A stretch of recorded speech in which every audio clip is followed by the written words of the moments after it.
कब? कल 11 की शिफ्ट है। सब पीला पीला लाइट ठीक लगा हुआ है सामने सब होता है ना, उसमें जरूर डाल देना चाहिए। हाँ?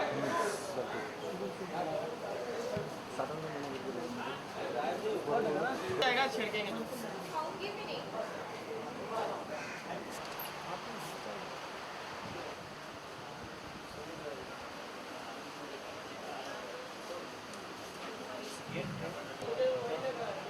बहुत ज़्यादा सारा लोग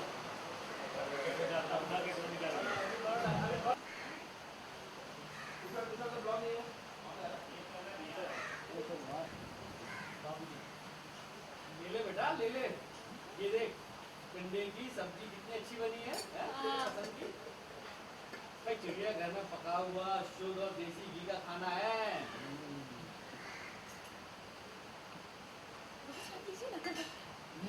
लीजिए ना जीत जी। हाँ, सब्जी बनाई है भाभी ने। हाँ? Exclamation mark. और भैया, चिड़िया के हाथों की लहसुन की चटनी का खाइए। क्या टेस्ट में डिलाइट है। ए जी, वन मोर। ए जी, मुझे पता है जी, आपसे कुछ नहीं बनाऊंगा, लेकिन कोई बात नहीं।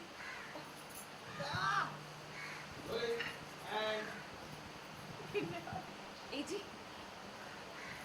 मुझे पता है जी, आपसे कुछ नहीं बनाऊंगा, लेकिन कोई बात नहीं।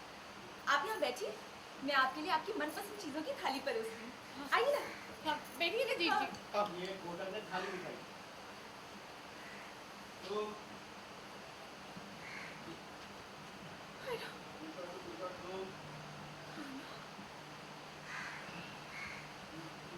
बना लिया। क्या बना है? असली खाना इसे कहते हैं। असली खाना इसे कहते हैं जो शुद्ध, सादा और सात्विक है।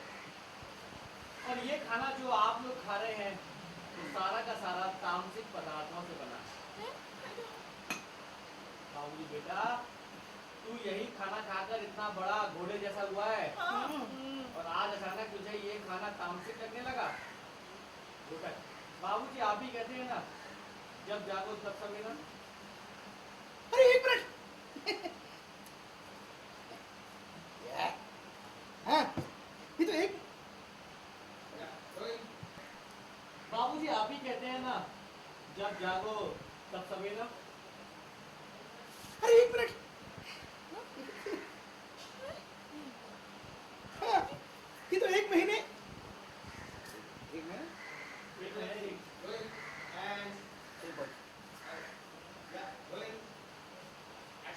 बाबूजी आप ही कहते हैं ना, जब जागो तब सवेरा। अरे एक मिनट।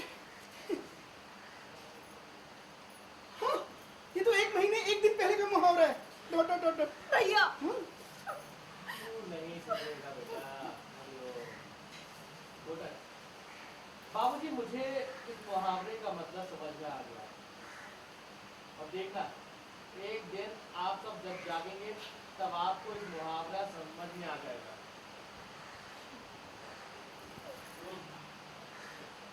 भैया कहते हैं कि हमारी भारतीय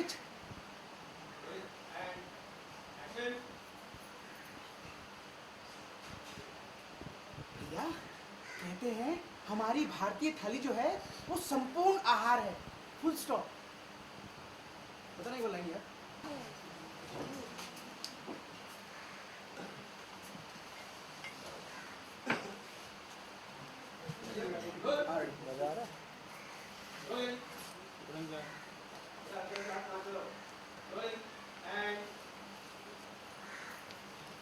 एक दिन जब आप लोग भी जागेंगे तब इस मुहावरे का मतलब आपको भी समझ में आएगा।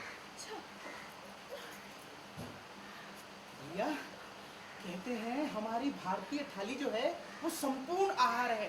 Full stop. हाँ, उसमें सभी सत्वों का समावेश होता है। Dot dot dot dot. Gomukh बच्चे, ये संपूर्ण समावेश नहीं, ये खाने में मिलावट है। मिलावट? ये मसाले वाला खाना, प्याज, लहसुन, ये सब शरीर में अग्नि पैदा करता है। हाँ? और कपिल, ये जो तू चटनी चाटे जा रहा है ना, याद रखना ये भी तांत्रिक है। ये तेरे दिमाग में अग्नि पैदा करता है। और फिर आप लोग इस खाने को खाकर बीमार पड़ेंगे, फिर आपको दवाइयाँ खानी पड़ेंगी। तो ऐसा खाना ही क्यों खाना जिससे आपके शरीर को तकलीफ हो? ऐसा खाना छोड़ दो। हैं? छोड़ दे? और इससे अच्छा मेरा बनाया हुआ खाना खाओ, जिससे तन मन निरोग रहता है, कोई भी तकलीफ नहीं होती। तो बोलो ओम शांति ओम शांति शांति ओम। कभी अरे भैया क्यों कर रहे हो टेंशन? डाइट खाने दो ना मुझे खाना। ऑलराइट घोटक, जैसी तेरी मर्जी बस। बाबूजी आप खाएंगे मेरा खाना? बाबूजी बेटा आप वो तो एक काम कर, तू ही खा ले। मुझे क्या है, मेरी बहुओं के बना हाथ का खाना बहुत अच्छा लगता है, मैं तो वही खाऊं। बाबूजी और लीजिए ना। मयूरी की तरफ देखा, मयूरी को तो भूख के मारे पेट मयूरी के पेट मयूरी में के भूख के मारे पेट में चूहे डांस कर रहे हैं। मयूरी एक सेकंड का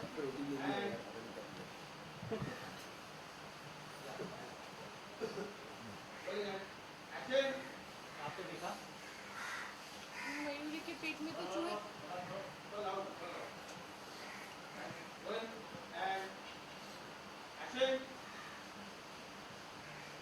मयूरी के पेट में तो चूहे भूख के मारे भूख डांस कर रहे हैं। मयूरी तो अपनी कोयल दीदी के हाथ का ही खाना खाएगी, वो आप ही खाइए। कोयल आपको देखा?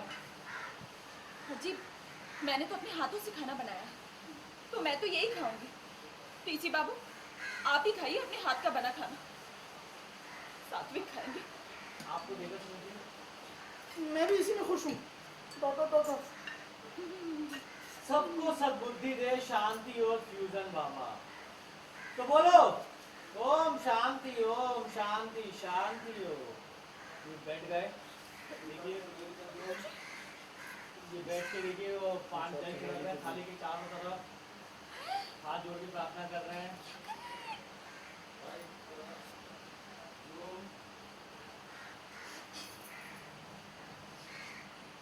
चुईया वो चटनी पास कर दो।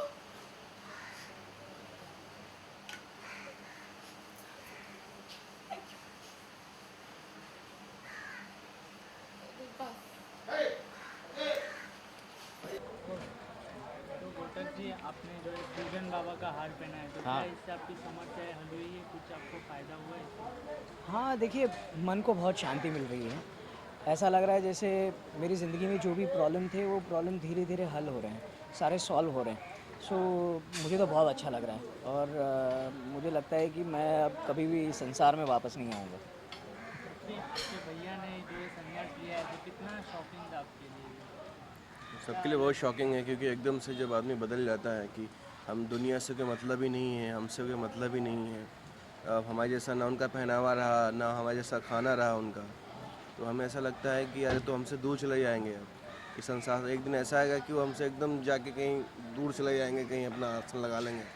तो मोस्ट शॉकिंग, बिकॉज सबके लिए बहुत शॉकिंग है। आप बताइए सर, आपका रिएक्शन कैसा था जब आपने ये देखा? देखो, अपने आप में संन्यास लेना एक बहुत ही बड़ी बात होती है और घोटक भैया जैसा इंसान संन्यास ले, जो कि कभी सोच भी नहीं सकता, हम सोच नहीं सकते कि घोटक संन्यास लेगा। उन्होंने संन्यास की घोषणा कर दी, संन्यास लेने वाले हैं, सब कुछ त्याग दिया, एक ही तरह के कपड़े पहनते हैं, सात्विक खाना खाते हैं, सब रिश्ते नाते सब त्याग दिए।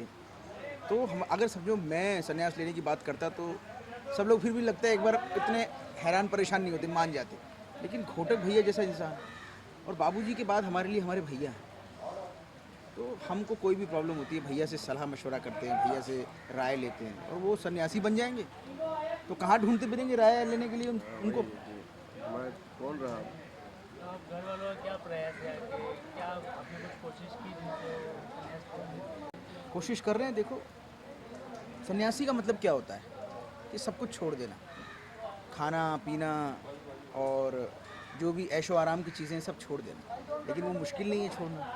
तो अगर खाना पीना आपने छोड़ दिया है तो जो चीज़ आपने छोड़ी है वो चीज़ आपके सामने आ जाए तो आपको तकलीफ़ होगी। या आपने सब ऐशो आराम छोड़ दिए हैं, आप नंगे पाँव चलने लगे हैं, तो फिर से आपको अगर पता लगे कि सामने ज़मीन पर कांटे हैं, तो फिर अगर साइड में चप्पल पड़ी हो तो आपका मन कर सकता है कि मैं चुपचाप चप्पल पहन के निकल लूँ। तो हम कोशिश कर रहे हैं कि किसी भी तरह जो सन्यासी उनके अंदर आ बैठा है वो वहाँ से भाग जाए और फिर से हमें हमारे भैया मिल जाएं। आप बताइए कि आज जो घर वालों ने प्रयास किया है, अच्छा मज़ेदार खाना बनाया है, तो इससे क्या घोटक को कुछ तकलीफ हो रही है संन्यास? हाँ, तकलीफ़ तो होती है क्योंकि घोटक एक ऐसा इंसान है जो बहुत शौकीन आदमी है, बहुत शौक़ है, खाने पीने का शौक़ है, कपड़े पहनने का शौक़ है, पिक्चर देखने का शौक़, सारे शौक़ वो छोड़ चुका है। मोह माया त्याग कर वो सन्यासी बन गया है। लेकिन सन्यासी बनना सिर्फ कपड़े पहनना वो इम्पोर्टेंट नहीं है। ये है कि सन्यासी जैसा जीवन जीना वो बहुत डिफ़िकल्ट होता है। इन्होंने इतना अच्छा खाना मेरे सामने रखा है, मुझे खाने का एक बार लालच तो हो गया, लेकिन मैंने अपने आप को कंट्रोल किया। मैं कोशिश कर रहा हूँ कि मैं जो मैंने चीज़ें छोड़ी हैं मैं वापस उसे अपनाऊँ नहीं, वो मोह माया के जाल में मैं दोबारा फंसूँ नहीं। सो मेरी कोशिश जारी है कि मैं सन्यास की तरफ आगे जाऊं और मेरे परिवार वालों की कोशिश ये रही कि मैं संसार में वापस आ जाऊं। तो देखिए कौन जीतता है। मेरे हिसाब से तो इस बार मैं ही जीतूंगा, क्योंकि मुझे लगता है कि सारे प्रॉब्लम की जड़ ये मोह माया है। तो कितना मजबूत है आपका इरादा इस पे? बहुत मजबूत है। अगर मजबूत ना होता तो अभी मैं इनके साथ बैठ के डाइनिंग टेबल पे खा रहा होता। मैंने खाना छोड़ दिया है, मैंने चप्पल पहनना छोड़ दिया है, मैं ज़मीन पर सोता हूँ। मुझे इस बात का कोई दुख भी नहीं है और मुझे कुछ तकलीफ़ भी नहीं हो रही। थोड़ी सी तकलीफ़ तो डेफ़िनेटली होती है क्योंकि वो अभी शुरुआत है, लेकिन मुझे अपने आप पर पूरा भरोसा है कि मैं अब सन्यासी बनकर ही रहूँगा। अभी जो आपने संन्यास है तो जस्ट स्टार्ट है, आगे जाके बहुत सारी तकलीफें और आपको झेलनी पड़ेगी। हाँ, तो उसके लिए क्या मैं तैयार हूँ। लगता है उससे कुछ तकलीफ होगी? नहीं, कोई तकलीफ़ जब आप मोह माया से मुक्त हो जाते हो, जब आप अपने परिवार से, अपने मौज शौक़ से, अपने ऐशो आराम से जब दूर चले जाते हो और आपको जब उसकी आदत हो जाती है, फिर कोई तकलीफ़ नहीं देती। कोई भी चीज़ आपको तकलीफ़ नहीं दे सकती और मेरा ध्येय है कि मुझे सन्यासी बनना है और सन्यासी बनने से मेरी ज़िंदगी में शांति लौट आई है। तो मैं किसी भी हाल में